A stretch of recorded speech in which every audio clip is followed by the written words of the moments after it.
Hi guys, so I'm just going to make a very quick neck jaw video. Well, I could spend hours on this topic, but I'm aware time is always of the essence.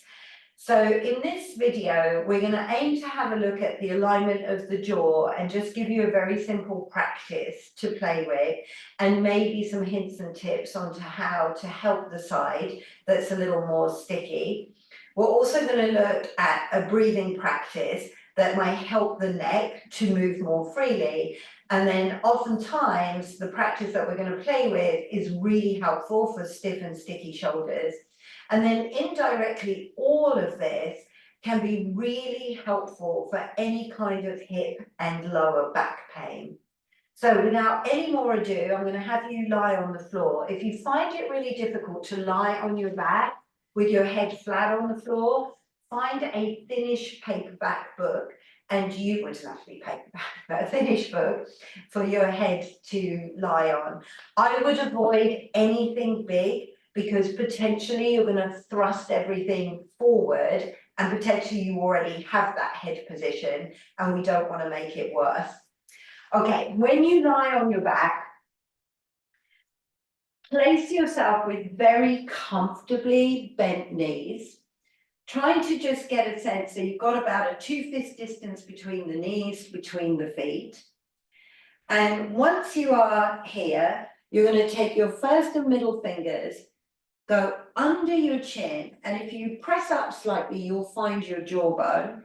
Slide back along the jawbone, you'll find a corner, go round the corner and slightly up, and now you're sitting right at the back of the lower jaw. Okay, I want you here to move the lower jaw forward and back.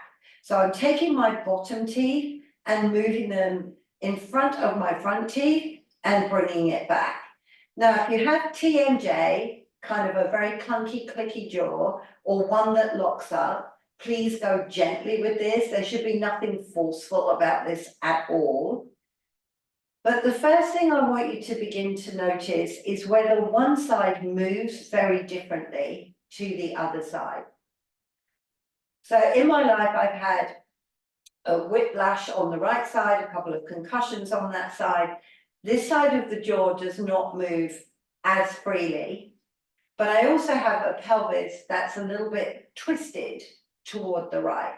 So that also could be a contributory factor to why this side is so significantly different to the left side. Now, yours could be completely different and yours may be perfectly balanced, which is always a good thing, but it's always good to just come in and check it anyway.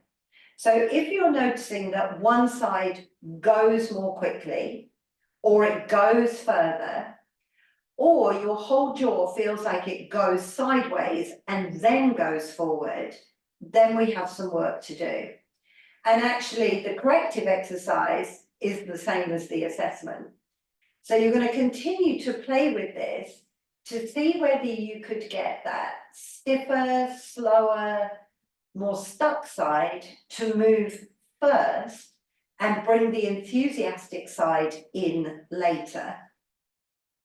So that might take a little bit of playing around with, of really trying to rein back the side that feels like it has full range of motion to see whether we can reprogram this side that's maybe a little bit stickier. Something that really helped me with the right side was to take this right hip and turn it to the left. And as soon as I turned the pelvis, it allowed that right side to move forward a little more freely. And then eventually I could begin to work the jaw in a more symmetrical pattern. Now, unfortunately, in the body, nothing is ever as black and white as that. So if you've done that, but it has made no difference for you, then you could try turning the pelvis the other way. I could have tried bringing the left hip up and seeing if that helped me instead. Now yours might be the left side and obviously you just flip it around. And if you find that rotation of the pelvis is helping, then we know that this connection between the jaw and the pelvis is really powerful.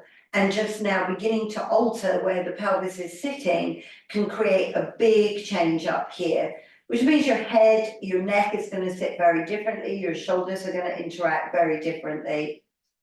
So you could absolutely just stop the video and practice this every day for a couple of weeks and see where you're at by the end of those 14 days. Otherwise, we're going to leave the jaw now, and I want you to let the arms just come and rest by your side. From here, let your eyes look up and back to the wall behind you. Once you've done that, you may have noticed your head slightly tipped back. That's correct. The lower jaw now moves forward again. And you may notice the head tips back even a little bit further. We're going to keep that, but let your eyes relax and let your jaw relax. From here, I want you to begin to breathe lightly in through your nose. And as you breathe out through your mouth, it's like a soft sigh. So it would be like this.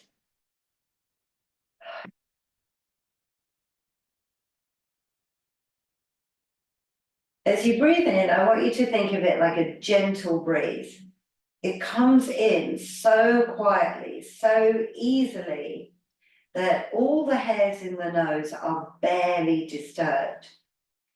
As you exhale into that audible sigh, that is your natural way of releasing tension out of your body. And you might notice how that sigh drops your shoulders back, drops your ribs down into the floor. It's a gentle sigh, it's audible, but I don't want you to try and force it and make it work. So we're going to keep that breath going, but I want you now to take your hands and place them on the front of your chest. So I'm going to turn to the camera for a moment. I've put my hand just below my collarbone with my fingers pointing in to the center of my chest. And then we're going to let the elbows drop down. So the hands don't need to touch. You're just trying to monitor this high point of your chest. Settle yourself back into your breath. And then begin to notice whether you have any movement happening underneath your hands. Maybe it's very subtle, maybe there's nothing there at all, maybe you clearly feel it. But as you inhale, all of these smaller ribs begin to lift up, and they actually rotate out like a set of window blinds. And as you exhale, they close down and rotate in. Your hands are trying to pick up whether they sense these ribs moving upward and outward into the hands. And then as you exhale, they're softening and closing downward. Maybe you pick up how your collarbones move up and out on that inhale, and then down and in on the exhale. Now, if the answer is no, I don't want you to force this, particularly the exhale. There's a temptation with the hands to push down, to try and push the front ribs to the back ribs. We're not looking for that. This is going to be a time and patience. Inhale gently through the nose. See if you can guide, direct, think the breath in and under your hands. And as you exhale, can you think of your collarbones going heavy? Can you think of the ribs relaxing?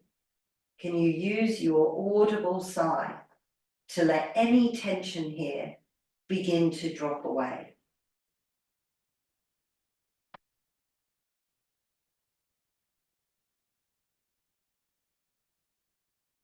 And if this is a struggle for you, then I would pause the video here and I would make this your daily practice until this description makes sense to you.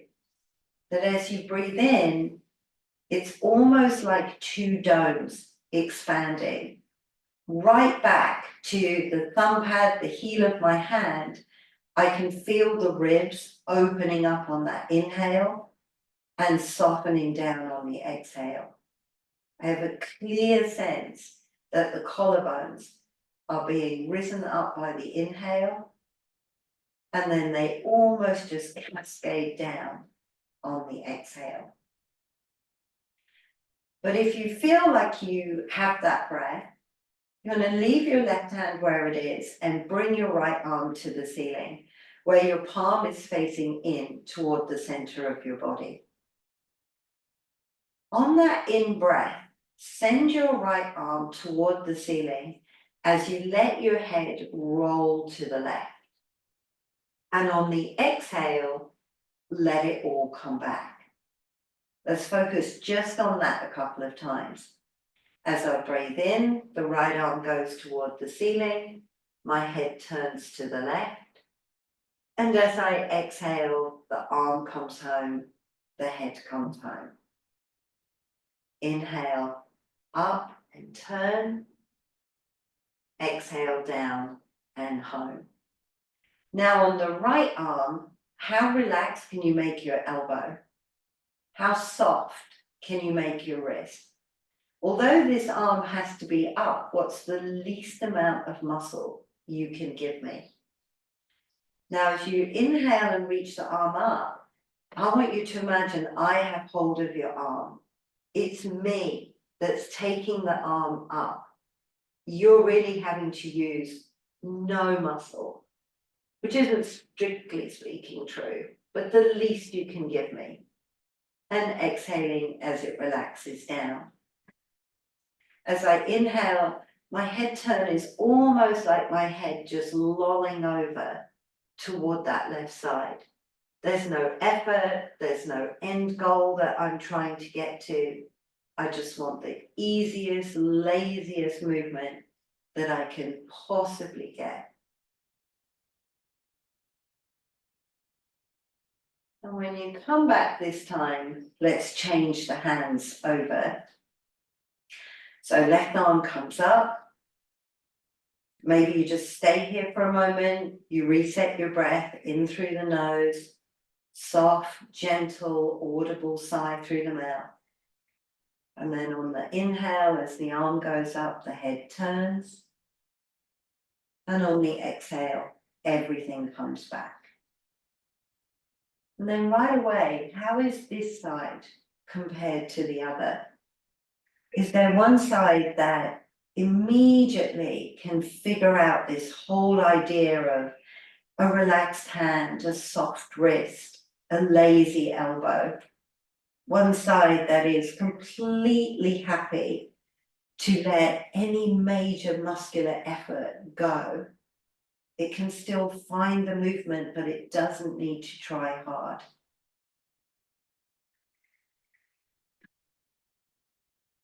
And then if you know now that one or other side was like that, you have the perfect blueprint of noticing which side perhaps is missing some movement, and you're trying to use tension to create it. Let go of any desire to make everything the same. All I'm asking of you is, can you move in the laziest, easiest, least amount of work way, which might be the hardest thing you've been asked to do for a long time? Can you keep your breath going? Inhaling gently through the mouth, exhaling softly. Inhaling through the nose, exhaling softly out through the mouth. Okay, one more time.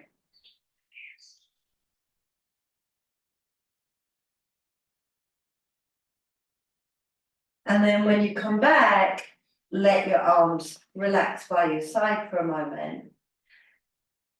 Then take your fingers, go back along the jaw, come up the back of the corner of the jaw, and gently move the jaw forward and back. And just see if that little bit of work has helped the jaw to move more smoothly. Now, I'm not expecting on round one that we've got your jaw back to symmetry. There may be some other work to do. But if you notice that it's moving back and forth with a little more ease, a little more balance, your shoulder joint and hip joints are now in a much better position to face the rest of the day. Thank you for joining me. And hopefully I will see you in another homework video at some point.